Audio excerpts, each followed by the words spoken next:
there, good morning, good afternoon, or good evening to you, you thirsty bunch of beer drinkers, whenever and wherever you're tuning in from. Thanks for pressing play and supporting a Canadian podcast. I'm Troy Birch with Great Lakes, Ontario's local brewery, a fiercely independent craft brewery based in Etobicoke who brings you this here Between Two Fermenters, the podcast where craft beer and conversation glide straight from the tanks to your ears.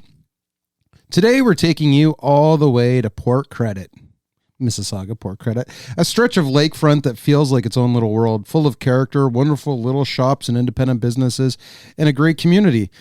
And today, that world includes one of Ontario's oldest craft breweries, Old Credit Brewing Co. Old Credit Brewery has been around for over 30 years, which in craft beer terms mean that they've seen it all, the good, the bad, and the ugly. But they pushed through and are still standing today. It started as a family business by the late Aldo Lista and his vibrant wife Noreen in 1994 and was built on the idea that a community needs great beer and done so with more meaning than that of the big brewers, understanding that community builds craft beer. They were doing craft thing before craft was cool, and they've been quietly earning their stripes in Port Credit ever since. My guest today is Chris Conway, the general manager of Old Credit Brewery. Chris is one of those fascinating people who has worn nearly every hat in the industry. He's not wearing one today, but in the industry. From co-founding Folly Brewpub and leading its transformation from Habit's Gastropub into one of Toronto's most distinctive farmhouse-style breweries in Ontario, to building Landwash Brewery in Newfoundland into one of Atlantic Canada's most respected independent craft operations, to now guiding one of Ontario's oldest craft breweries through a thoughtful and exciting new chapter. Chris is a builder and an operator, someone who understands the romanticism of craft beer, but also the hard math of making it work. And he's landed at exactly the kind of place where that blend of skills is needed most. He has breathed new life into Old Credit, updating packaging, creating new brands, and establishing a very underrated tap room through what he calls thoughtful modernization. He also loves the history of Canadian beer and has developed a significant understanding of the past, making sure he honors legacy with each new decision he has to make. So today we're going to get into all of that. We're going to get into how Chris got his start in beer, from Newfoundland to Folly to Newfoundland again, and back here to Toronto. The Landwash story and what it takes to build a brewery from scratch in a market like Newfoundland. What drew him to Old Credit and what he walked into when he arrived. That's going to be an interesting one. The history of Old Credit, 30 plus years, one family, and a lot of beer. What modernizing a legacy brand actually looks like from the inside. The Port Credit community and what it means to be a neighborhood brewery, and what's ahead for Old Credit in 2026 and beyond. So grab something cold, maybe a fresh GLB, settle in, and let's get into it. Hang tight. We'll be right back with Chris Conway from Old Credit Brewery. It's Great Lakes Brewery, a fiercely independent craft brewery. We believe in supporting communities, good times, and brewing amazing beer. It's Great Lakes Brewery. Order online for free local home delivery. In the GTA, good times and amazing beer. That's GLB.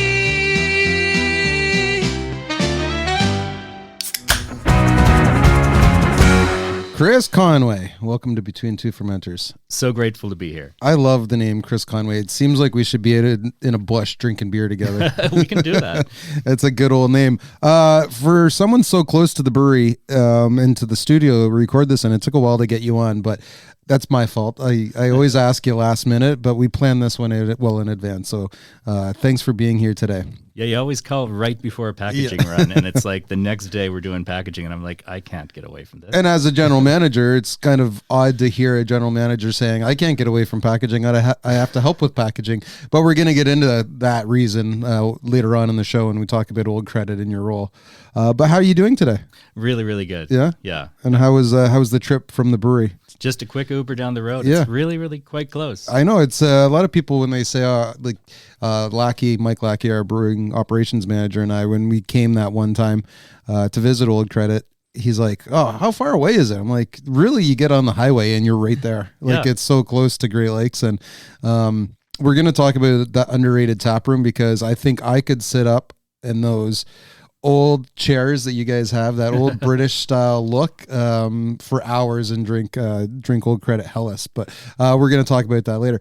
I got to do a congratulations. There's a beer in front of you. So pick up that beer, crack that open, and we're going to cheers to you because you recently got married. So congratulations. Cheers. Thank you. Nothing like a beer first thing in the morning to celebrate someone getting married. So you're drinking Sunnyside Session IPA. That's the beer of the month right now for Great Lakes. It's going to be the beer of the summer. But now that we got that out of the way, you ready to go? Ready to dig in? Yeah, let's go. So I want to start before beer, before breweries. Who is Chris Conway? Were you drinking in a bush in Newfoundland? But no, where are you from and what were you doing before this industry got their hooks in you? So my name is Chris Conway. I come from St. John's, Newfoundland. I've been doing a lot of different things throughout my career. Like I started in engineering. I did an undergrad in electrical engineering at Memorial University of Newfoundland.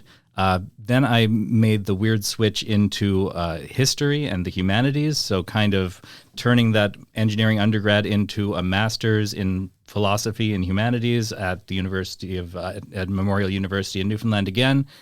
And from there, I started doing a PhD. So I moved up to Toronto originally to do my PhD in the history of technology at the University of Toronto. And so I was here studying history before I really got too deep into this becoming my profession. Okay. All right. And you moved here to do schooling at U of T. How'd you get over to, I guess at the time, Habit's Gastropub? So I mean, I've loved beer my entire life. I've always been like, when I was a kid, even before I was drinking, like I used to go to the store. There was a store in Newfoundland called Anti-Craze, and they used to have all the sodas in the back, and I used to love the wall of sodas, and I was the kid that was obsessed with trying every new soda, knowing what all those import weird British sodas were, all of that stuff. And so when I got into drinking age, I quickly kind of felt the same urge to try things, be encyclopedic, explore things in the liquor stores there. So I've always been really, really passionate about beer. My dad was always into beer as well. He always had the 3 German lagers, the Dab, the Holstein, the Becks, the green bottle lagers. And I always wanted to kind of figure out what the difference between those were. And so there wasn't a whole lot of range in Newfoundland. I really tried everything there was. There's only a couple breweries at the time when I was turning of age. And I started homebrewing down in Newfoundland because there just wasn't the beers I wanted to try. When I moved up to Toronto, and that's where kind of my pathway to the industry started, I was homebrewing in Newfoundland because the beers I wanted weren't there. There was nothing hoppy. There were no Belgians. There was nothing really interesting either being imported or brewed there at the time that I really wanted to explore. When I moved to Toronto, I thought Toronto was going to be like Montreal. I was really familiar with Montreal, but I'd never been to Toronto. And I was like, there's going to be a million brew pubs for me to explore. And this is 2010. And I was like, there's going to be a million. There's going to be a Dudiciel. There's going to be a Reservoir. There's going to be an Ameribois. And I was like excited to hit them all. And when I got here, there wasn't. I was really kind of shocked. Like, this is before Bellwoods. This is before Indy. This is before Junction did their first little spot up in the Junction. And I was kind of here, and I was going to Volo, and I was loving all the beers I could try, but I was looking for that kind of beer scene to happen here. And when those brew pubs started to open, I just always was going to them. I must have been to Bellwoods like once a week for the first year they were open. I was just obsessed with trying all the new stuff. And I was still, because I was doing a PhD, I had tons of kind of reading time. But during reading time, you could be homebrewing. And so I was homebrewing nonstop. There was one year I did a brew a week at home. And I was just super obsessed with trying to find things that even couldn't be found here. So that led me to kind of more niche Belgian stuff. Fell in love with Saisons particularly. I'm always a big fan of fermentation characters. So exploring things like Brett and stuff like that we don't think about that much anymore was really, really huge for me. So that's kind of how the pull into the industry was. I was doing my PhD, and I had time to brew, and I had time to visit places, and an opportunity kind of came around to jump over to the industry, and it kind of pulled me in that from there. Yeah, so that was like, you said 2010 you came here, you were homebrewing and visiting the spots. I think Bellwood's opened in 2012, 2011, 2012, something like that. 2011, I think, yeah. And 2015 to 2017, that's when Folly was around. Yeah. So why don't you tell me a little bit about that chapter, the period between when Habit's Gastropub, which was a bar in Toronto, turned into the Folly Brewpub. Yeah, so I kind of got I was going around a lot of different places, exploring a lot. I had some friends in the industry, and I was passionately homebrewing, and I wasn't really looking to get into the industry. I was kind of just looking for opportunities to brew. A friend of mine at the time, Doug Allen, he was a Nickelbrook sales rep. He knew Michelle and Louise, who owned Michelle Gentner, Louise Martins, who owned Habit's Gastropub, and that was a fantastic restaurant, great whiskey selection. Louise's food was always amazing, and they were looking at, had a great craft beer list, and we're looking at like what would it take for us to start brewing our own beer? What would it take for us to just have a house brand? Mm-hmm. And so Habits originally started as we were looking at doing it on the smallest budget possible. So we bought a little system. It was like a 1-barrel system, popped it in the kitchen, running on the natural gas that's in the kitchen already. It's all, standard 3 burners, easy stuff. And we bought one 2-hec tank that we put in the storage room in the back of the brewery, no temp control on it. So Saisons became a really, really good solution for that as well. And we decided to just make one beer called Habits Saison. And that was kind of the original plan, was to just... But how did you ask them, hey, or they wanted this idea, Doug introduced you guys, and then it became, well, he can brew the beer, so... Yeah, it kind of became like that. So Doug was talking to those guys, and I was doing so much homebrew, I was trying to give away beer, which happens in homebrew circles. And so I would bring down, different things that I had been brewing. I had just done a really fun Saison for Indie Ale House, used to have a homebrew tap takeover event, and I had just done a really fun Saison that I was really, really proud of for that. And so I'd been piloting out a whole bunch of Saisons around that time, and I was really just obsessed with that. So I started bringing in beers and kind of explaining how a Saison might be a really good fit for something that's crisp and drinkable, kind of like a lager, but that has a little bit of distinction to it and kind of stands up a little differently. And so, they kind of decided I'd come in and do a little bit of the brewing along with Christina Cody. And so we were doing some original batches there, just very, very shoestring. And it was supposed to be just like, I was supposed to be continuing my PhD. It wasn't going to be a career shift. It was, one day every 2 weeks, we'd come in and do some work, make this beer, and that would be it. From there, it kind of snowballed. We started seeing people respond really well to the Saison, really, really loving it. And then there kind of became the decision to, let's invest in a few more tanks, take this, there was like a dance floor area at the back of Habits that wasn't always working as a dance floor, because Habits was really about food and conversation and people, and trying to shoehorn live music in there wasn't always working. And so we retrofitted that area into a brewery, really small still, like in the nano category. But we started brewing there full time around that time. And that's when you became like, PhD is kind of on the back burner now, or? Yeah. So, I mean, fortunately, I'd done all my coursework. I just finished my comps, and I was teaching a course. I was teaching the engineering history course to the engineering undergrad students at the time. That I was doing that during the day, and then I was working on my dissertation, and the dissertation was kind of stalling out. I wasn't finding the sources I was hoping to find the research, and I was like, kind of have to pivot topics, or... And the beer industry seemed at the time to have a lot more jobs than the history industry.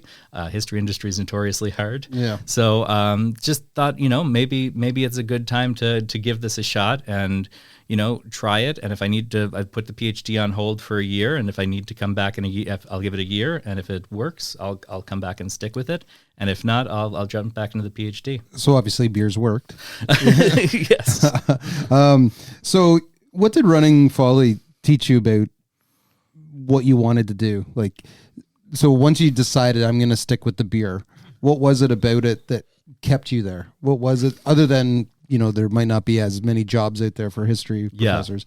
But it sounds like the industry got their hooks into you pretty good. And however many years, that's 10 plus years later, Yeah. you're still in this game. So I mean, for me, the hospitality aspect of Folly was really important. Like this was a time when breweries' tap rooms weren't really, they were still becoming kind of new in Ontario. And Folly was a brew pub. And so you could actually meet people that were drinking the beer, talk to them, really interact with the consumer a lot more than you could if you were just a production package kind of shop. And the other side of it was the community. And that's really, I think, what really solidified me in it. At the time, this is like 2015 in Toronto, there was a lot of new breweries opening. yeah, it was just like the emergence of the second wave of craft breweries in Ontario around that period. Exactly. And so when Folly was open, we were talking to the guys before they were open. People would come in and we were talking to the guys from Blood Brothers, from Burdock. There was a brewery called Lansdowne that was kicking around at the time. So there was Reinhard. All of these guys in the west end of Toronto were all popping up around the same time. And it was just really exciting because, you know, you'd get to go to their facilities before they were open and see what brew house decisions they were making, see all why they were setting it up like this, what's their philosophy. In the time when some of these breweries now we consider super essential Ontario craft breweries, we're still really just figuring out who they were, what they wanted to do, how they wanted to present themselves. And so it was really interesting creatively to talk to all these people that were just bubbling over with passion and hang out with them, have beers with them, and think about what the possibility of a future craft beer could be. So that's, for me, that community aspect was just so intoxicating that just I loved having beer with passionate people, and it was just too much fun. So I couldn't go back. And during that time too, I found this interesting when I was, doing my crack research. But you're working for with an online platform as like a volunteer called Drinkvine. Yeah. That was quite large at the time. Like people really loved that. So tell me about that part of your beer career. So that was slightly before Folly. I got in. It was before. Before Okay. Folly, I got slightly. So I was. As I was saying, I was always obsessed with trying all the new things. And so when I first moved to Ontario, Drinkvine was this great website, and you could add the beers you were looking for. You'd add the stores that were the LCBOs that were near you, and it would show you when new stock emerged. And this was really great if you wanted like the spring seasonal release. When that dropped, that was your new beer for a whole few months. And so I always wanted to figure out, how can I get that immediately? Do I have to walk over to Yonge and Summerhill? Let's go. I wasn't going to let it sit on the shelf for a day until I tried it. And so I started using Drinkvine a whole lot. And I talked to Ralph Holm, who was the guy that founded Drinkvine, and he was looking for some people that would curate the lists of have a recommended list, also have the spring seasonal list. And at the time, the LCBO was doing media tastings for those, and those were great fun because, they just let a bunch of nerdy beer writers in a room with a bunch of beer and say, have at it. Well, I can remember back in the day, 2008 to 2012, there was a lot of us in those rooms. You wouldn't think, but, what we would call an influencer today might be have a beer blog back then. And so we were all crowded in this room, and they just let you have a go at it. And, wine you spit, beer you don't. And so some of those tastings were pretty epic. But yeah, and so I got involved in those in probably 2012, 2013, 2014, and just really, really deeply enjoyed writing about beer. That's always been a passion of mine. I've always liked blogging and writing, and writing's a big part of what got me into the PhD as well. And so I've always really enjoyed that aspect of it. So I got to write the little spring seasonal blurb on Drinkvine so that people could not just see the beer listing, but also know a little bit about it from somebody that's tried it. Yeah, nice. So then you did Folly, but that was 2015 to 2017. And then you made one of the most interesting geographic pivots. So we have to take a drink whenever you say pivot, that I've heard about in Ontario craft beer. So you pulled up and you went to Newfoundland again in 2017 to co-found a brewery, Landwash Brewery in Mount Pearl. Tell me how that decision happened. So I was loving Folly. Folly was it was a magical spot. We were doing weird farmhouse beers. We were doing all sorts of Brett-driven stuff. If we wanted, we limited ourselves really fundamentally to that category. So if we wanted to do an IPA, it had to have Brett in it as an underlying part of that. Or if we were doing a stout, it had to be like a sour stout with, lacto and stuff like that. And that was all really, really fun. And I loved it. I loved it dearly. But we were finding we wanted to scale a little bit, and scaling breweries, especially brew pubs, is really, really quite a challenge. And so everybody at Folly was kind of dreaming about the next iteration of Folly at the time. And the part of coming out of that dreaming was thinking about what opening a brewery back home would look like. We were fortunate enough to get Sonia and Alicia, who started Port Rexton Brewing, came up, I think in 2016. They just opened and brewed with us a little bit at Folly and learned a little bit about the scene with us. And we're just talking about how much the Newfoundland beer scene was changing. Newfoundland's always been a province with basically 3 breweries. In history terms, back before 1962, there were 3 breweries in Newfoundland: the Bavarian Brewing Company, Bennett Brewing Company, and the Newfoundland Brewery. They all got bought out in 62 by one apiece: Labatt, Carling O'Keefe, Molson. And then there were no independent breweries in Newfoundland. While I was growing up, there was Kitty Vitty, which opened in 96, Storm Brewing, which opened in 96, and Yellow Belly, which opened in the early 2000s, which is a brew pub. They opened 2009, 2008, 9, 10? A little earlier than 10. Yeah. I think it was more like 6. Okay. I got to go out and visit before they actually opened, and they were just about finished the build there. Yeah. Which was pretty cool to see. I haven't been back, but...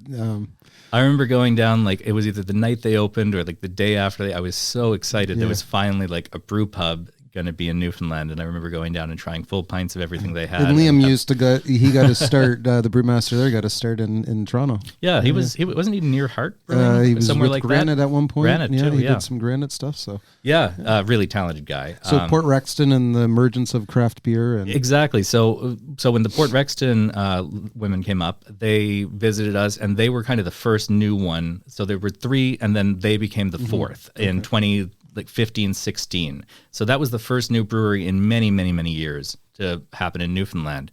And then a couple other breweries like Split Rock started opening up around the same time. And there's a kind of thing with Newfoundland. It's always about 5 years behind whatever Toronto's doing. And we kind of looked at the calendar and said, well, 5 years ago, where was Ontario? And it was where I was complaining about there's not enough breweries, there's not enough stuff happening, and Ontario had boomed. And I was like, well, if history tells us anything, Newfoundland's going to do the same thing. And so instead of thinking about where the next Folly could be, maybe it's the right time to go to Newfoundland, because it seems like there's just about to be an explosion of breweries there, and get in slightly before that really, really takes root, and try to become established, try to become respected, and build something a little bigger, a little easier to scale up from. And you did it. And tell me about doing it. So you grew it into the, I think, second, third largest craft brewery in the province. Yeah. But it's no small feat, like you said. It's early days of craft in Newfoundland. But the geographic and distribution challenging. So tell me about starting it up. Why do you get Mount Pearl? Why do you call it Landwash? Give me the whole backstory. Sure. So the reason for Landwash is it's a Newfoundland word for the beach, essentially. When I was growing up in Newfoundland, my grandparents are from a place called Branch. Well, my other grandparents are from St. Bride's, which is about 20 kilometers away, but they're all part of the Cape St. Mary's kind of area. Really, really beautiful part of the province. Not the most touristed, but really, really beautiful.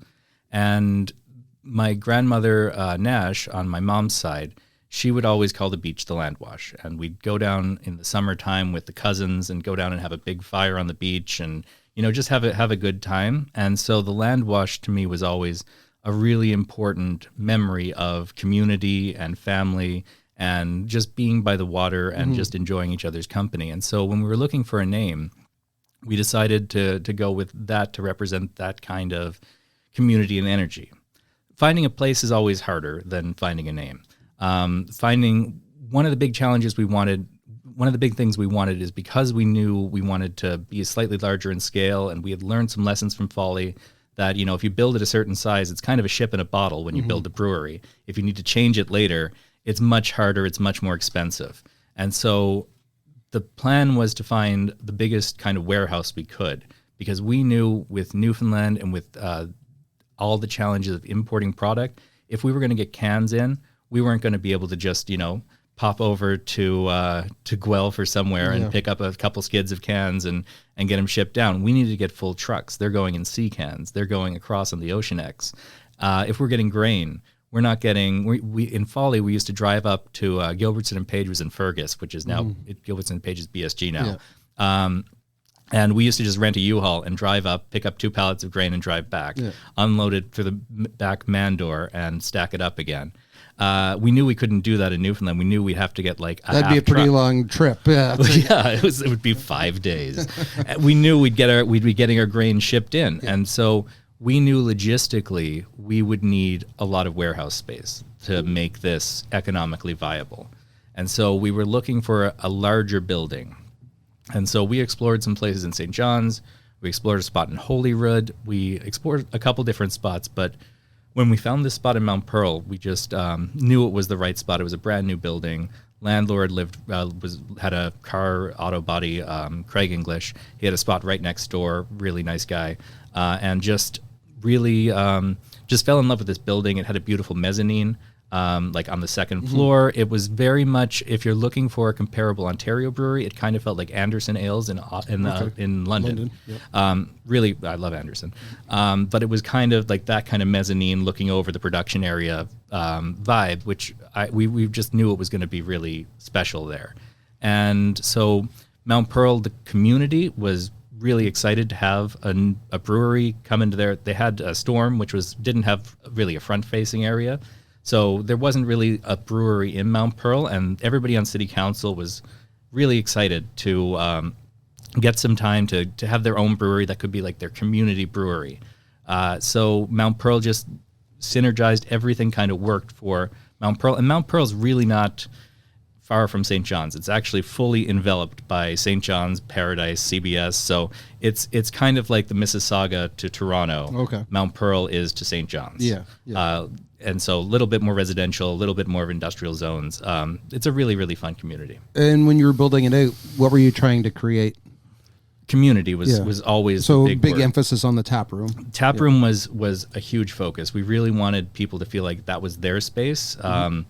Not just, the economics obviously make it so you really need a tap room these days, but also just we'd seen at Folly just how important getting to like sit down and have a shift beer after you've done the brew day, and then have a regular come in and talk to you and talk about the new beer that you brewed and how they like it, how they don't like it, what you should brew next, and taking that advice seriously because you want to represent these people. These people hadn't had a brewery they could talk to in their community. Be proud of a new community brewery for them, right?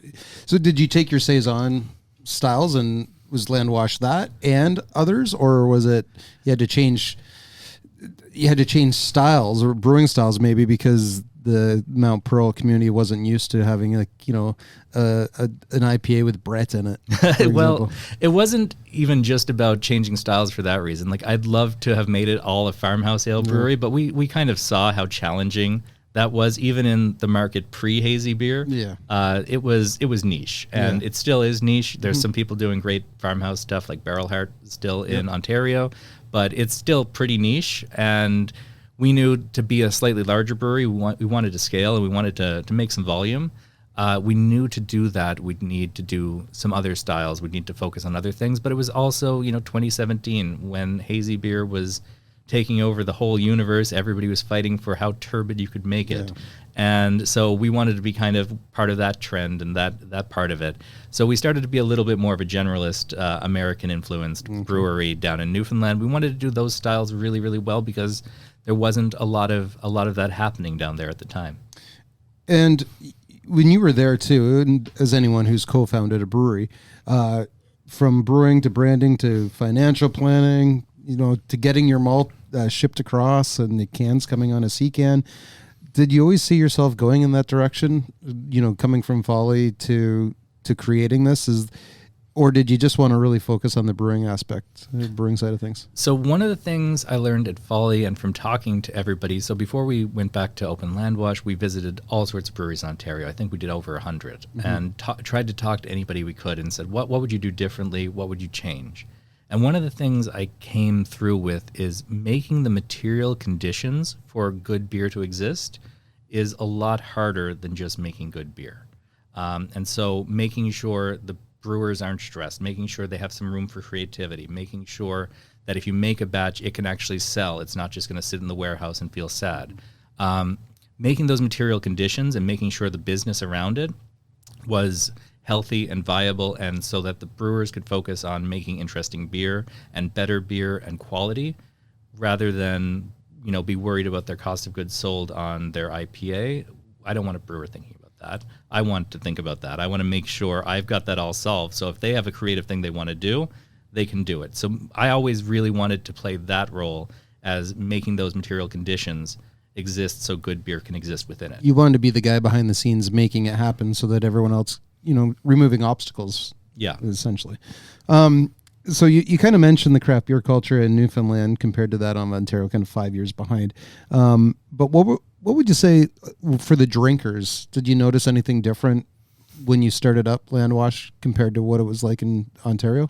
There's a couple things. The drinkers there were really passionate. There's a very strong sense of local, and probably stronger than in Ontario, that, this is our town's local brewery. We're going to drink this beer. Yep. So no matter what you made, people were really excited by it and really wanted to try it and support it and be really, really, truly proud of it. Yeah. The other thing is just distribution down there is very different. We had corner stores, convenience store sales for forever before Ontario started doing any of that. And so because of that, you had a different kind of access to market. Newfoundland convenience stores can only sell beer brewed in Newfoundland. So if you want to brew beer for wide distribution in Newfoundland, there's some communities that don't have NLCs at all. They just have convenience stores. Most of the bats still have plants in Newfoundland for that very reason, because if they pulled one out, you lose the ability to distro to that market.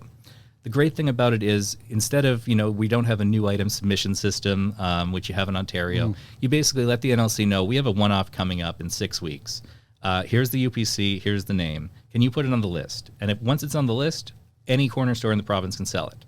So everybody, some of these small breweries that are really quite far-flung and far away, you'd go into a Marie's Mini Mart, which is a great mini mart chain in Newfoundland, and you'd go in there and you'd have 10 SKU or 10 beers from a small brewery out, in Twillingate, or a little brewery in, somewhere like Cormac out on the West Coast that would have 20 different beers, and half of them are fruited sours. And so it made the Newfoundland drinker very adventurous, because you wouldn't have to travel to a tap room or wouldn't have to travel to a brewery. Everything was there. And very quickly, Newfoundlanders fell in love with sour beer much more than anywhere else I've been. We had a Goza that we did with Newfoundland sea salt from the Newfoundland Salt Company, which is a great company.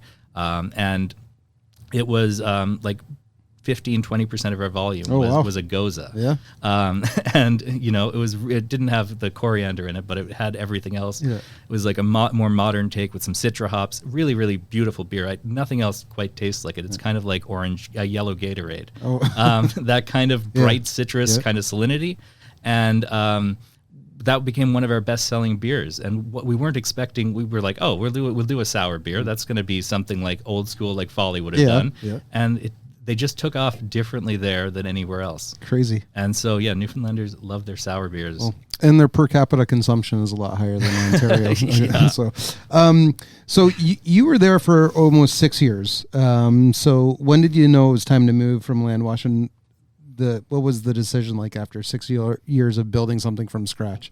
It was an interesting decision. There were some life changes happening at around the same time. I had some relationship changes happening, which were part of it. Part of it was I also just wasn't feeling super like myself in Newfoundland. I've always been somebody that really likes exploring, trying new things, not doing the same thing a bunch of times, having access to all sorts of different experiences and different beers and different food. And Newfoundland's, it's 500,000 people. It's like you put a 20-foot wall around Hamilton and didn't let people in or out.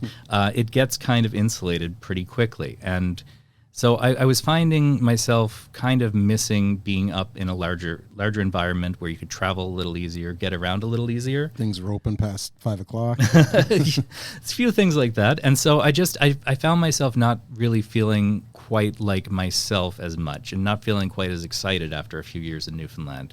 And I was thinking back to how much I liked exploring and how much I liked going to new breweries in Ontario.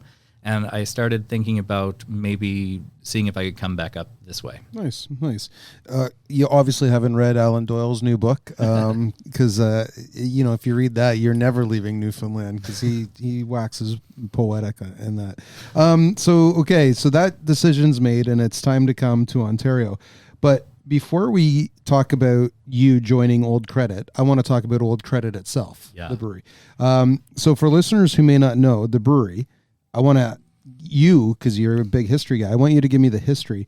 30 plus years, so 32 years this year, yep. It's a long run. How did the place come to be? How has it evolved? Because Connors was in that space before. A lot of people don't know that Old Credit was a brewery before Old Credit. But tell me everything you can about the history of Old Credit. Noreen, Aldo, the family. There's so much. It's a vast history. It's so deep, and I've been so fortunate that there's been enough of the original people around still. That shout out to Ralph. Yeah, Ralph, 32 years. Ralph Sanudo, operations manager at Old Credit, been there forever.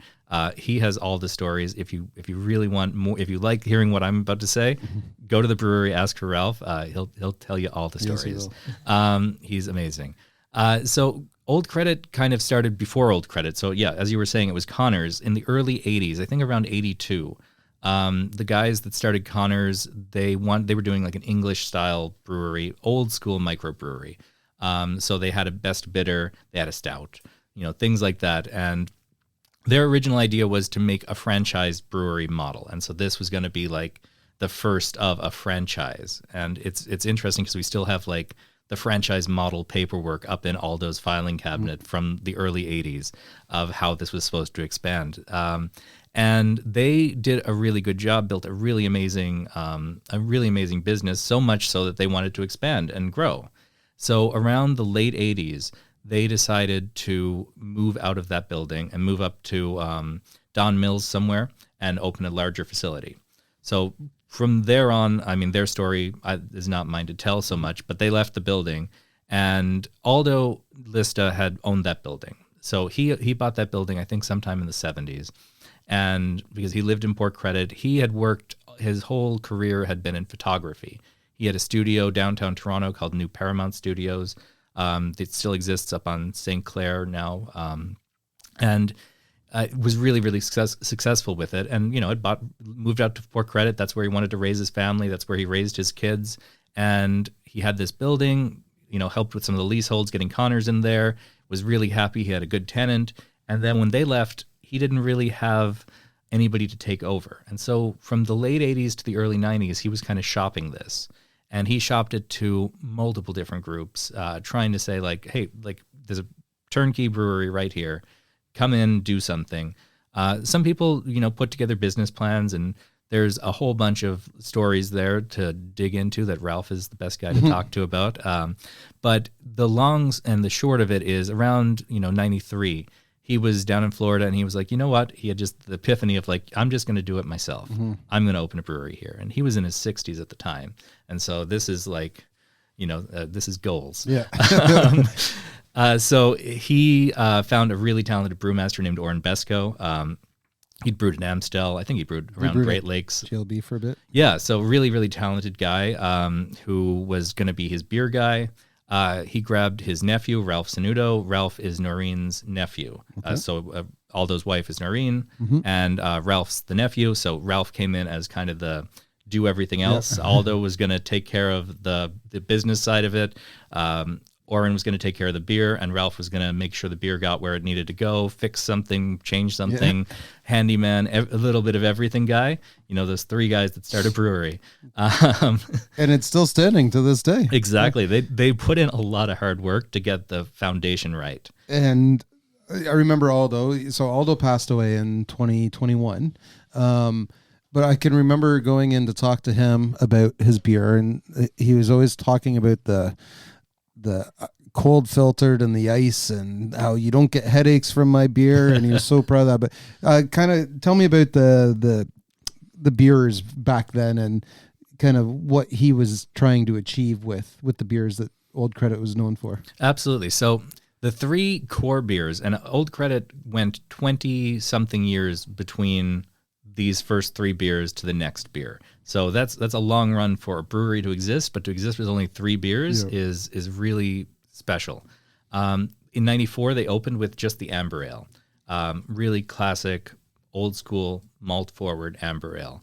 And then in 96, they introduced the Pilsner, which they just wanted a lighter beer, crispier, cleaner, a little bit more approachable than the amber. And then probably the old credit or the port credit community was like, do you have a beer that's not amber? Well, yeah. Originally, like Aldo, they were so considerate. They were like, "Oh, Creemore's doing a lager. We don't want to do what Creemore's doing. We'll stay in our own lane and do an amber." Yeah. And then they, realized why it would be nice to have a lager as well. Yeah. So they released the Pilsner in 96, and then in 99 they released their Holiday Honey. And so those are the 3 beers that Oren made. Oren passed away around 2001, kind of suddenly, not really expected, and so that left a bit of gap in the brewery, and I'll get to that. But those beers, really the idea Oren had around those was, it was around the time people were doing ice-aged beers, like Ice, Max Ice, those Laker Ice, and all those ones where you'd basically freeze the beer, you'd scoop off, it's freeze distilled a little bit, you get a 6.5% beer. And kind of the idea that Oren had was, if we just age it colder and longer than anybody else. So if we just run the glycol full open, no temperature control, just run it at, the glycol's at -3, so it's constantly going at -3.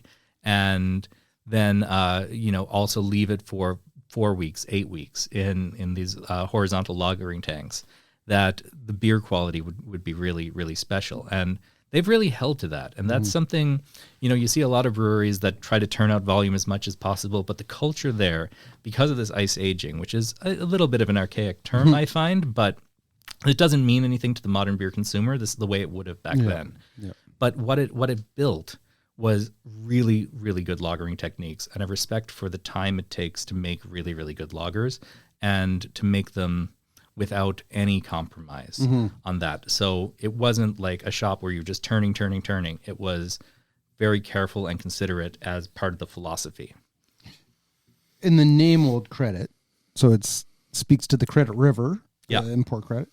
So 94, it was the only real brewery that way. Yeah.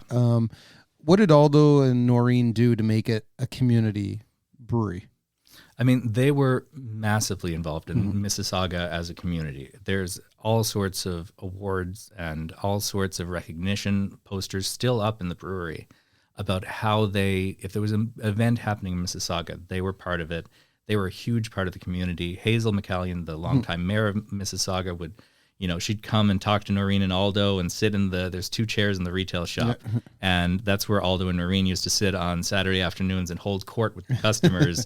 And Noreen, up until she still does sometimes, but even last year, she was in most Saturdays, and she'd sit in the chair, and if somebody's coming in the retail shop, she'd talk to them, ask them how they are. It was really personal with all of the customers that come into the shop. And it was just a retail shop. There was no tap room. There was no sitting down. So you just get to know everybody. And there's people, like I recognize customers now that come in every week for their case of beer. It's tradition. And they were very, very good at making sure everybody felt super welcomed there. Yeah. Like they were part of the family there, that there was tradition and longevity as part of that brewery. So I was going to ask, what do you think kept that brewery going for so long? But I think you just answered it. It was the persistence. It was the sense of getting to know the people buying your beer, supporting the community. But you mentioned that 22 years to introduce a new beer. But they've been through the pandemic, changing consumer tastes. You're working on some new stuff now that we're going to talk about, but is it that, do you think, that kept Old Credit going? Was it just like they were so associated with Noreen and Aldo being there, being present? Yeah. I think it's part that. It's also just the team they built there. Beer is people, and the big thing they did was keep the people they had at the brewery there for a long time. So it's always been kind of a very small team. I mean, Ralph, who we were talking about, he's been there 32 years since the very beginning, and our current brewmaster, Morel Pop, he's been there 25 years. Yeah. He's a really, really talented brewmaster. One of the people you don't hear about in the Ontario craft beer industry, even though he's been there 25 years. He trained in Germany. Also, like me, most of a PhD, but his is in brewing, which is much more relevant. Really, really intelligent, talented, hardworking brewer. And they managed to make sure he felt comfortable staying there for that much of his career. Yeah, that's kind of where I was going with that question, because Old Credit's been very under the radar for so long. When you think about craft breweries and you think about the emergence of craft, like we said, 2010 to 2019, when the explosion happened in Ontario, Old Credit's been through the whole thing. Yeah. But when, you name 20 breweries, Old Credit might not even pop up into that, and you're trying to work to change that model. I get that. But what do you think was holding them back from that in the mid to late 2000s? I mean, I think a part of it is just Aldo was getting slightly older, and he wanted to keep his brewery his way. He had his business. It was his passion project. He wanted it the way it was. And when you have a founder that's, getting into his 80s and he's still the creative vision behind the brand, it does become harder to kind of pivot. So the pivot to cans happened a little later. And the changing, adding new beers, that happened much later. And so it kind of did make it so that, the years up until the craft beer boom, Old Credit was doing really well. And then when everything started happening, everything started changing so fast, it didn't really have the person behind it at the time to start changing it and start doing new things and start not keeping up with trends so much as just keeping the brewery relevant and evolving for those years. And so it kind of stayed in a holding pattern, and especially as Aldo's health declined in the later years, it became something that kind of just stayed the way it was because that's the way it is. And there was some need to start changing that, but again, not too rapidly and not too aggressively. The one thought I always had when it comes to Old Credit, and what I really admired about the list is that they were so focused on keeping it port credit. Yeah. And I admire that, because a lot of breweries now, they open in a neighborhood or a city and they want to expand quickly. They want to grow from what they started. And I always found that, if I wanted to do my own brewery one day, it'd be nice to have that community. You just focus on, your 10-kilometer radius, and you keep the people coming back. Your business, your guaranteed sales of this and that.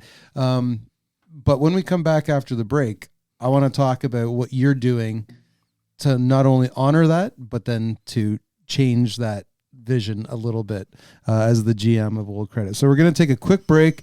We're going to come back and get into that with Chris Conway. Well, how's your doodle? Rollin' Baggage here, rolling solo down here at Sunnyside Beach. I likes to get here nice and early to grabs me some prime sandy real estate. I lays out me towel, slather myself liberally with tannin butter, and soak in some tasty vitamin D. Speaking of tasty, looky in me cooler box. A whole gaggle of Sunnyside Session IPA. Big on the taste, low on the alcohol. A springtime, summertime, anytime treat, and a permanent staple in the grips of me fingers. Oh, and check out the can to see a brand new me. Been lifting some iron to boost me biceps, triceps, and me deltoids. You know what they say, sun's out, guns out. Work your tan and crack a can of Sunnyside Session IPA. So now we get to the part where you're at Old Credit. You've made the journey back from Newfoundland, and it's 2024. So you stepped into the GM role in August of that year. With everything that we've just been through, you've said, what was the state of the brewery when you arrived, and what did you walk into? I mean, the brewery is really well kept. That's one of the things that... Sorry, let me rephrase. Oh, sorry. The business. Oh, the business. Yeah. When you walked into the brewery, the business of the brewery. Yeah. So, I mean, I don't know if it knew where it was going at the time. And so it was under Aldo's grandson, Brandon. He was kind of being the GM for a little while, but, he wanted to go back to school. He was an engineer by training and wanted to go back and do his master's. And it didn't really have a set direction. Even in the job posting, it said, guide the brewery's future. That was part of the mandate. And so it was kind of looking for where it was going next, what it could do next. And it was, everybody there was hungry for doing something more. Everybody was excited that, we could become relevant, even more than we were, to get people to know it again. I mean, when I walked in, it didn't have a tap room. It had this beautiful, and you mentioned this room. I love the tap room. So up on the second floor of the brewery, there's a tap room. It was an old school tasting room, like those old school 90s breweries tasting rooms that Connors had built. And so it feels like an English pub up there. And they used to do just, tastings up there. And when I walked in for the first time, they took me upstairs for a meeting, and I saw this room, and it had never been open to the public. Yeah. We had some patio business starting up, but I saw this room, and it just seemed wrong to not be able to welcome people in there and let people sit down and have a beer, and to even enhance that element of community that had been built for so long. So that was one of the first things. They had just introduced the Helles Lager for the very first time, and it was just like a one-off batch, because they just invested in a new mash tun and wanted to test the mash tun. So they said, okay, let's do something that's not our normal beer. We'll do something slightly different. And so it was Morel Pop's first beer there. He'd been there, 23 years at the time, and had never been able to do his own recipe at all. So he got to, have creative control over this Helles Lager, which we just got a seasonal release for in the LCBO. Yes, congratulations. Quick I saw plug. it. Yeah. Please drop out and buy it if you're in the Toronto, Mississauga, Hamilton kind of range. So it was his first beer, and the first new beer in like 20 years. And so it was really, really quite exciting. For everybody was jazzed about having that and having, some new direction. So we were trying to just put together where the business was. Like, the first thing I wanted to see is like, where's our inventory at? How does this brewery function? I just needed to learn the ropes of that, learn the distro model, because Old Credit is surprisingly in quite a lot of LCBOs, grocery stores, convenience stores. It's pretty well distributed throughout Mississauga, throughout kind of west end of Toronto, and throughout Burlington, Oakville area. So just learning this whole new area. I'd been to Toronto, but I'd never really been to Mississauga. Outside of Parkdale. Yeah, like that, St. Clair is going pretty far north. So for me, this was like a whole new area to learn. Yeah. So, it's like the Music Man, you got to know the territory. So I worked really hard to learn that bit, work with Ralph a whole bunch, because there's a lot of great licensee business. Really great community in Port Credit, like the bars and restaurants along the Lakeshore Strip in Port Credit, which is basically from, we could say as far as Cawthra, but it's really from like Hurontario to Mississauga Road there on the Lakeshore. There's so many good bars and restaurants that are all not corporate. They're all family owned. That's what I was saying about Port Credit. Is really, I don't want to say a throwback to, the 50s, because I don't even think Port Credit probably existed in the 50s. But it's very independently, like, it's a very independent strip of Lakeshore. Yeah, and it's stubbornly so. Yeah. And it keeps that. It's right on the water, so there's like a lighthouse there. That's where the Credit River joins Lake Ontario. It's 30 minutes from Union Station. If you hop on the GO train, you can get to Port Credit Station and be in this little, it feels like a community that's like on Lake Erie somewhere, or somewhere really remote. It doesn't feel like you're in Mississauga. And in the summer, it does come alive. It's unbelievable, the change. Like, I walk to work, so I live in Port Credit, and I basically just walk across the Credit River every day over to Old Credit. And the winter walk is drastically different than the summer walk. And when you go there on Canada Day or something like that, it's unbelievable how many people. That's kind of the waterfront area, the old downtown of all of Mississauga. And do you hope to capture that tourism, but also the community into your new tap room? Yes. Like, you're trying to build that atmosphere up. How's the reception been from one, from customers, but two, other businesses around the area? People have been really warm to it. Yeah. When people come into that tap room for the first time, they kind of fall in love with it. Yeah. It's just been over and over. People are like, how did I not know this was here? And the big challenge is it hasn't been there. Like, it's been there for 30 years, but we've only had the tap room for one now. Yeah. And so that's a huge changeover for like your consumer's perception of what your brewery does and what it's like.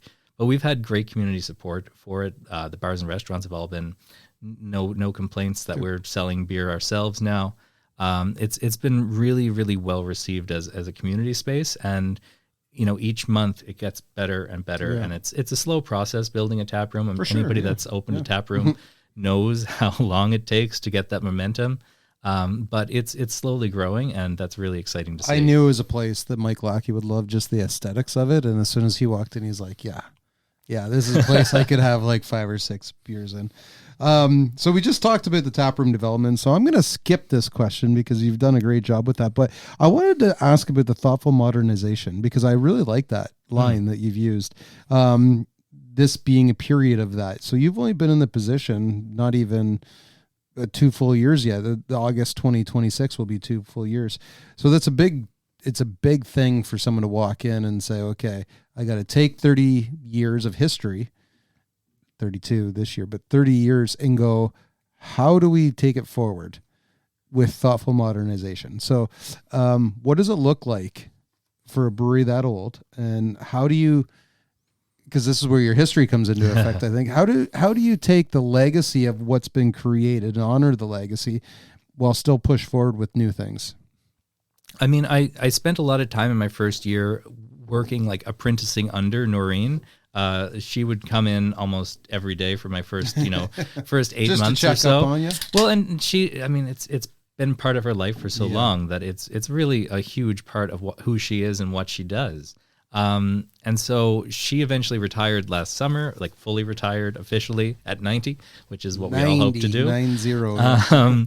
But I was fortunate enough to spend a lot of time listening to the stories about the brewery, from her, from Ralph, from Morel, from everybody that's been there, Anna and Danny, everybody that's been there a really long time, and to make that part of the story going forward. To not say, you could come in and be like, you know what, we're not doing any of this stuff anymore. We're going to just do hype hazy beers, and we're going to be a whole different brewery, and it's not. I mean, the way I see it is like, right now there's a lot of people in beer that are looking for just reliable classic things that are comfortable. And Old Credit's really like a retro classic kind of brewery. And so it's a good term, retro classic. Exactly. Yeah. That's the kind of direction we're going with it. Is we're trying to introduce beers. If we're going to introduce beers, we want them to make sense in the context of what Old Credit was in '94, because we want to kind of backfill some brands that Old Credit could have brewed. So the first one after the Helles Lager was just a pale ale, but like an old school pale ale, like Cascade hops, Sierra Nevada kind of energy, that older kind of craft beer that was a little simpler. You didn't need a white paper on some new hop product to understand what was going on. Although I deeply love beers that you need a white paper to understand. Just simple, straightforward flavors that are reliable and easy to understand and really delicious, and have stood the test of time. These are, we're talking 30 years, but we're trying to brew beers that have been brewed for hundreds of years. And so trying to revitalize it by trying to think, what would Old Credit in '94 brew if the market was more open? With an ice beer? I don't know if we're doing any ice beer. I think we're going to stick to more, really much more traditional. So all of my breweries that I've worked at, we've had a kind of very clear canon of the kind, like Folly was very farmhouse only. Landwash was very, very, very focused on American beers and modern creative brewing.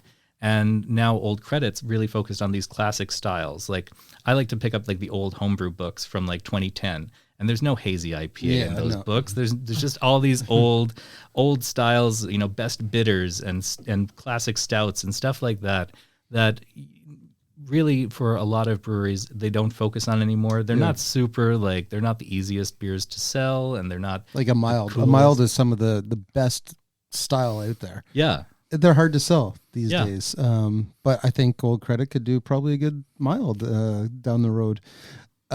You should call a beer, if I can be so bold as to say, Lista Lager, and tie in the community. And that is like a paying homage to the folks that started this up and came before. So you've been working on the brand, the better storytelling, refreshed presence, connecting with new audiences through the tap room. And is your retail store changed at all? Not a whole lot. I mean, the retail store has always been the heart of this business, and it's incredibly important. It's where we move most of our beer. We have a really dedicated group of people that, if you're driving on the QEW, we're like a 5-minute detour down Mississauga Road, and then you can be back on the You QEW. can look at all these beautiful homes while you're driving down to see it. Yeah. Aspirational. And it's a beautiful, beautiful area to drive down and visit. And, we're really keeping the retail store at its heart. We're trying to make it tidier. We're trying to make sure that the product is easier to grab and go. Making some changes. I mean, we still did 341 mil small bottles in 6-packs and 12-packs. We've recently phased out the small bottle, but we still do the big 650 mil bomber bottle that craft beer used to all come gotta in. be the last one that's doing 650 mil. I think it's us and like Church Key still has their Holy Smokes or something that's in the big Bellwitz bottles. is doing the 500s of their Jelly King and stuff, but other than that, it's for an everyday brand. It's got to be you guys and maybe Church Key. But we're one of the last still doing those, and we still have a lot of people that really love that format. And we do just the Pilsner, the Amber, and the Honey in that format. But there's been people drinking that from that size bottle and are used to that for 30 years now. And so we don't see taking that off anytime soon. We still sell a lot of bottles in the LCBO, which is completely counterintuitive for some reason the new LCBOs we're opening up are like, actually, can you send me 4 cases of bomber bottles? And it's like, okay. It could have been like Aldo and Noreen just saying, no, I'm bucking the trend. Everyone's doing cans. I'm sticking to the bottle. And the stores were like, all right, well, you've done well here with it. So it is quite something to walk into an LCBO and look and see a Pilsner on the shelf in a 650 mil bottle. Yeah, I mean, I'm really proud it's still there. I mean, it's part of Ontario craft beer heritage is those old school bottles. That's what, the throwback stuff. That's what everyone really got their big start in, for sure. So we talked about earlier when you were at Landwash and how you took everything from Folly, but then you were doing like ERP systems, procurement, financial planning, stuff that we don't really talk about when we talk about breweries. We always talk about the beers and culture but the behind the scenes stuff. So how much does that back of house discipline matter to Old Credit at this particular stage in their history? It's really quite important. Yeah. I mean, margins are thin in this industry. We've been around for a long time, but it's really important to focus on making sure your inventory is good, making sure your tank turns are good, making sure payroll's in order. All of those things are really crucial for survival in general in a brewery. And I've always been a spreadsheet nerd. Yeah. And so I've always enjoyed that aspect of the business. So it's really, it's part that, we don't talk about that much. And the craft brewery finance side of things is something that I find really fascinating because like I was saying with Landwash, it's the material conditions that make it so good beer can continue to exist. And Aldo and Noreen did a fantastic job of running a very, very tight ship.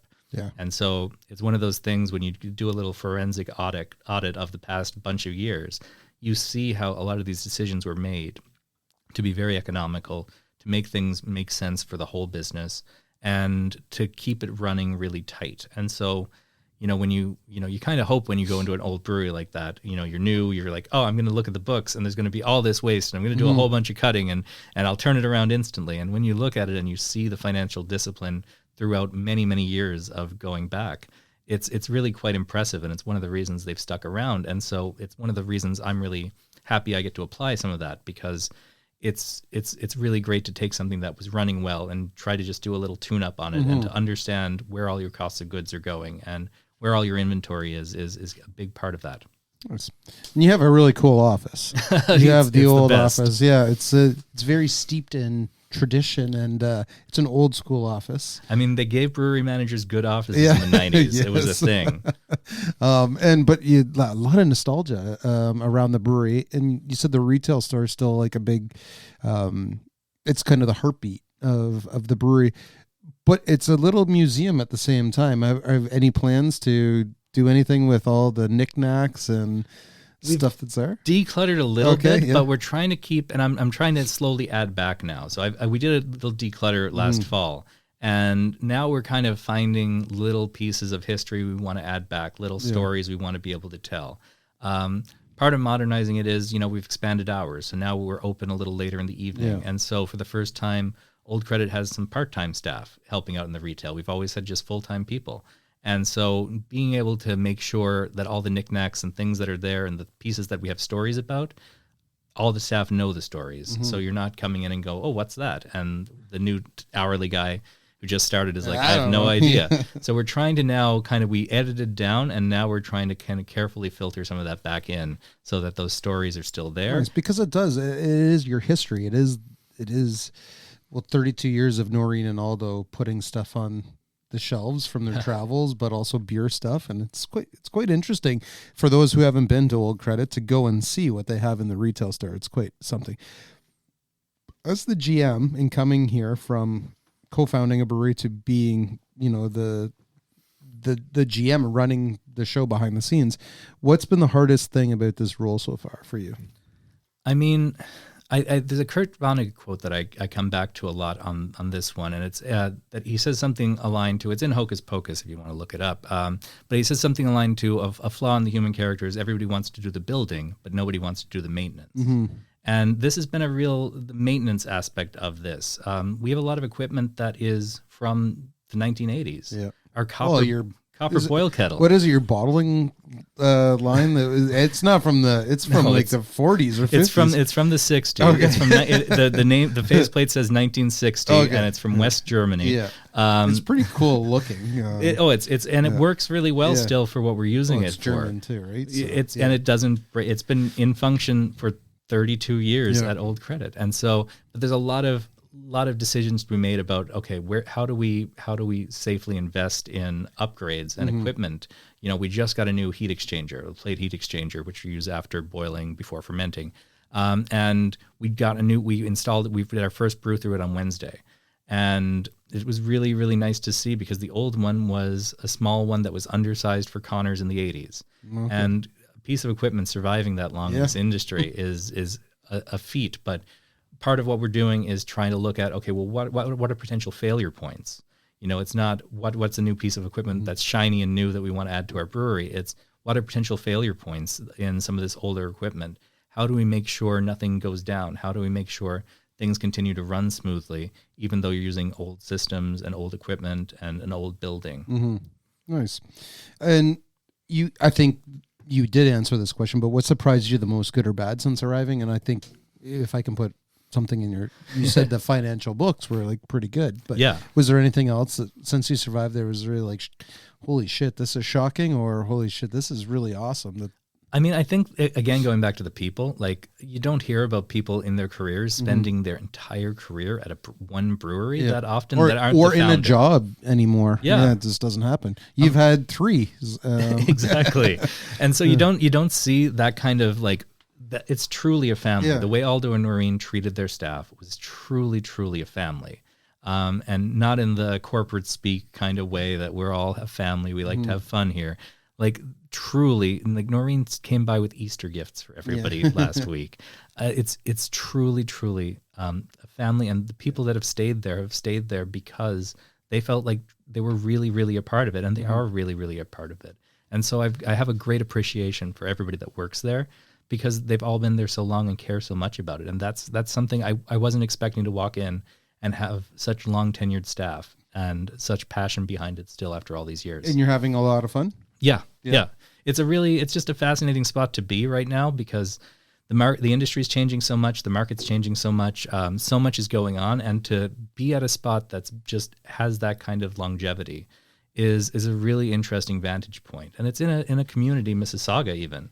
We're one of 2 breweries in Mississauga. Mississauga is 7% of Ontario's population, and it has 2 breweries, which is surprising to me. But we've been Mississauga's brewery forever, and we're trying to expand kind of beyond just being Port Credit's brewery to being really Mississauga's brewery, because that's what we've been for so long, and we have a lot of great relationships throughout the whole city. Nice. Let's talk about the industry for a little second here. You've built and operated breweries in 3 different markets: Toronto, Newfoundland, and Mississauga Port Credit. Each is pretty different. It's you look at Toronto market, then you go to Newfoundland, which was an emerging one, and then to where you are now. What's your overall read on the Ontario craft beer market based on those 3 breweries you've been with? I mean, the market right now, obviously, there's some bummer stories coming out. Like there's some long-term breweries that have closed in the last couple of years, and it's sad. It's really, really sad to see. But at the same time, there is some really fantastic beer being brewed throughout this province right now. There is some just amazing breweries. I managed to get out to something like over 50 breweries last year just to visit and have a beer and check out spots.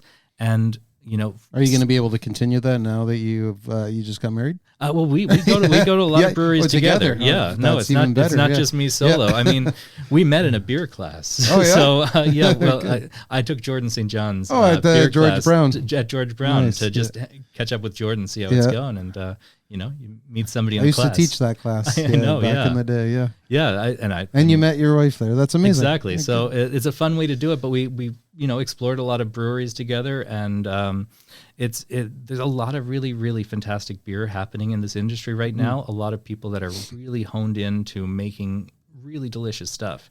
And so while there's some sad stories about breweries closing, the ones that are staying are really, like Old Credit, have just been hardened and become really, really beautiful places.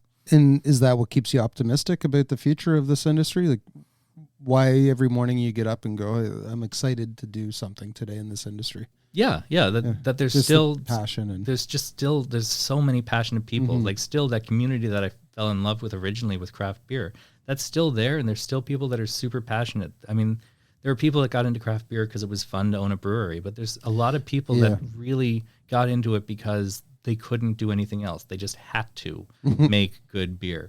That was it was their calling. And so there's a lot of really great breweries out there right now that I'm a huge fan of, and it's always exciting to get to go back to them and see what's new and what's changing. Well, we're going to go for a tour after we finish this. You can see what's new at GLB right after this. But last question before we get into some rapid fire questions, which is the hard part of the show. But any advice, I always ask people in a management position or owners, any advice for someone thinking about getting into craft beer, either as a brewer or on the business side of things? Yeah, I mean, for me... Because you've started as a home brewer. Yeah. And then a brewer, and then an owner, and then a GM. So you've kind of scratched all surfaces. So what advice would you give? I mean, for me, just general in life, there's a Bob Dylan quote from A Hard Rain's Gonna Fall. Know your song well before you start singing. And or I'll know my song well before I start singing. And talking to people and understanding, people in different stages of their career at different breweries and different spots, taking advantage of the community that exists within craft beer. Like, go to all the conferences. If you're thinking about opening a brewery, find a way to get to an OCB conference and talk to suppliers, talk to brewers, go to some of those sessions, learn as much as you can, and talk to as many people. Are super open to talk about all of this stuff. And so I really would recommend talking to as many people as possible and really understanding the full nature of the industry, where you want to be in 30 years in this industry, not just, I want to make some beer. It seems fun. It seems like a really cool career. Think about, what are you doing in your 50s? What are you doing in your 60s? Are you opening a brewery in your 60s like Aldo did? Yeah. I mean, that's the kind of thing to think about, is not just as a career, but as part of your life, where beer is going to take you. Nice. Very good answer. Okay, we're going to take a quick break. We're going to hear from our pal Octopus, and we're going to come back with some rapid fire questions. Hang tight. Here we observe the elusive GLB pet octopus named Octo. Protective, territorial, passionate about hops. I can hear you talking about me. Its prized possession, the Great Lakes Brewery Octopus Wants to Fight six-pack. Which is now available at the LCBO for some reason. Ah, yes. 6 shimmering cans of the Great Lakes Brewery Octopus Wants to Fight six-pack. Bright, citrusy, dangerously drinkable. How about some privacy, pal? Unfortunately for the octopus, the six-pack is now widely available. Don't remind me. Octopus Wants to Fight six-pack, now available at the LCBO. Why, I order... Ouchie! Great Lakes Brewery. Brewed for you, Ontario. You betcha. Octopus six-packs are on the shelves all across Ontario right now. Grab some. Well, it's nice and fresh. Chris, this has been amazing, but now it's time to hold your feet to the fire here. What beer have you been enjoying recently that is not an Old Credit or a Great Lakes? So last night I had a really great lager beer called What's Golden, which is a collab between Slake Brewing out in PEC, Prince Edward County, and Melon Brewing in Montreal. Oh, okay. Two of my very favorite breweries. And it's just a really beautiful, clean, crisp lager. I had a few over the summer, but I was fortunate enough for Eric to send me some as a wedding gift. Oh, nice. So I had one of those last night, and when I was thinking about that, I was like, you know what, that's probably the best beer I've had in a little while. Very good. Name a brewery that consistently impresses you. True History is one that I probably spent more money at last year than any other brewery, because I just love, I love a niche. And so they do niche regional European lagers, and I just have so much respect for what those guys are doing. That's True History is a business defined. They know who they are and what they want to be. Name a person in the industry that has or continues to inspire you. I'm going to say my old friend Jordan St. John. Beer writing, the beer industry has gone through a downturn, but the beer writing industry has struggled even more. There's very few pages you can actually find somebody still writing about beer. And to find somebody still passionate and teaching and writing about beer like Jordan is, I'm really glad to get to call him a friend. Nice. Best time and place for a beer? Sunday afternoon, 2 p.m., a nice tap room, any nice tap room. That's very specific. What's a beer style you think deserves more love? Let me guess, a Saison. Yeah, I'm going to be basic AF and say Saison. It's so hard to find a decent Saison around that anybody's even making right now. They're as good as a crispy lager on a hot day. I just hope Saisons are great style to drink. If you could only drink one beer for the rest of your life, what would it be? Let me guess, Saison DuPont. Yeah. In the green bottle though, Yes. not these little brown bottle foolishness. Yeah, the big 750 ml green bottle that gets slightly skunky, corked and everything. Yeah. Oh, delicious. Yeah. Do you remember when they came? Were you in Newfoundland at the time or back in Ontario when they came to Ontario to the LCBO? And the 750 ml corked bottles. Oh yeah. I bought. And they were like $4 or something, $4.50. So. I bought a case. Yeah, nice. Best brewery you've ever toured? So best is hard. The one right now I'd like to get back to see again is the Exchange. No, the Exchange actually. Yeah. Well, it's close to Saison, but it's the Exchange in Niagara-on-the-Lake, which is a really beautiful facility. It's really well set up. We were lucky enough when we were at Folly to brew a beer with Sam Max Bauer out there. He was formerly a Jolly Pumpkin at one point in his life. Yeah. Exactly. Makes amazing barrel-aged sour beers, funky beers, all sorts of stuff. And the way that facility is set up, it has multiple layers. It has barrel area. It has bright tanks that are direct to tap. I'd love to get back out there and walk through that facility again. Okay, Sam, get him over there. If you weren't into beer, what would you be doing? I think I'd be teaching history. Yeah. I mean, I think I would have stayed down What kind of history? So I was doing history of technology. So it's close enough to beer anyway. I mean, that's kind of what we are. We're technologists making something with our hands. But I would be, I did engineering, so I think I'd be teaching history of technology. Okay. That was always the big goal. And so I think I would find a way to find my way back to the PhD and finish that up. Did you listen to the podcast we did here with Dan Malik? I don't think I listened to that one. Okay, well, see, on my to-do list. Yeah, to-do list. You would like that one. If you could have a beer with just one person in the whole world, dead or alive, famous or not, who would you choose? I'm not just going to say my wife because that's like a cop-out answer. I really would love, just my love of beer writing. I would love to do Michael Jackson, the beer writer Michael Jackson. I've always, his books were so fundamental to me in learning about beer.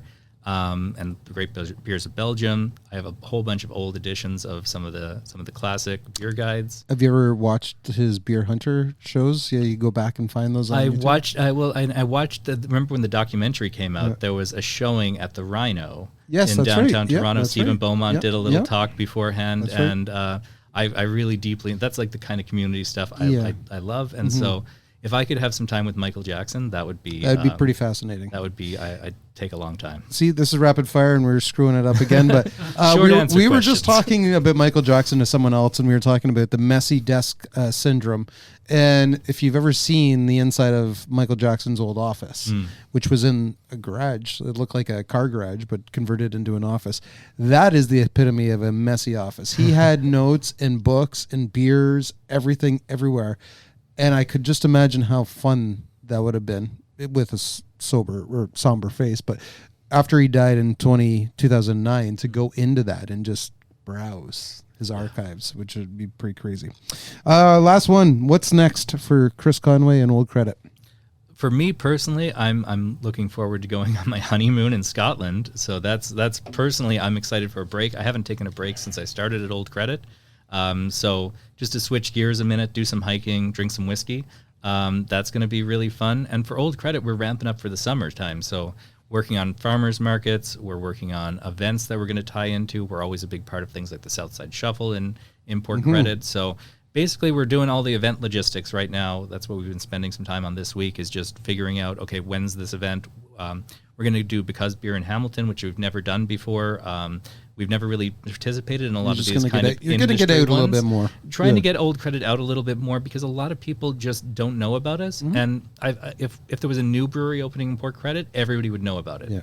But when you're established, when you've been around, it's a double-edged sword. You have the tradition, but a lot of people have not thought about you in a few years, and it's like, oh, is that still around? And so we're trying to get out there a little bit more, show face, talk to people about our history and our product, and just really get people excited about what's happening in their community. And go visit the brew pub. Or sorry, the tap room. Yeah, just a tap room. Please do.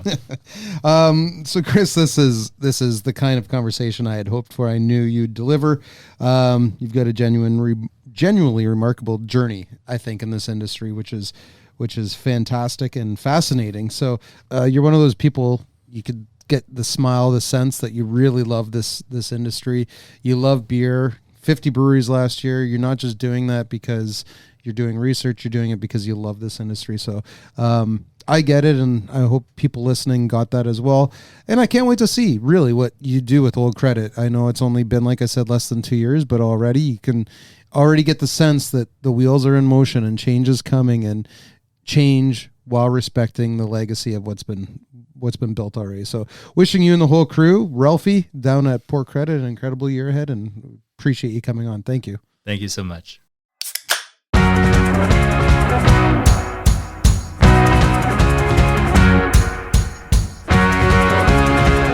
And that's it. That's all, folks. Episode 60 with Chris Conway, General Manager at Old Credit Brewing Co., has moved from the mash tun to the fermenters. If you enjoyed our conversation or any other episodes, please leave a review or a comment wherever you get your podcasts. It genuinely helps more than you know. Today's episode is fueled by cans of Sunnyside Session IPA. Big on the taste, low on the alcohol, a springtime, summertime, anytime treat, which you can now find all over Ontario at the beer store, LCBO, select grocery stores, convenience stores, and at both GLB retail stores. Cans are also available online at greatlakesbeershop.ca for free local home delivery for $65 a case. You can visit the brewery at 30 Queen Elizabeth Boulevard in Etobicoke, or grab some delicious eats and fresh pours at our brew pub at 11 Lower Jarvis Street in Toronto. If you have any content you'd love to hear us discuss on the show, guest ideas, or just want to tell us what you're drinking, drop us a line at podcast@greatlakesbeer.com. Until next time, please remember to keep tipping your glass of fresh GLB in the right direction. Supporting local never tasted so good. Ain't that right? Bye. To learn more about what's happening at Great Lakes Brewery, visit greatlakesbeer.com and subscribe to our weekly newsletter, or follow Great Lakes Beer on your favorite social media platforms.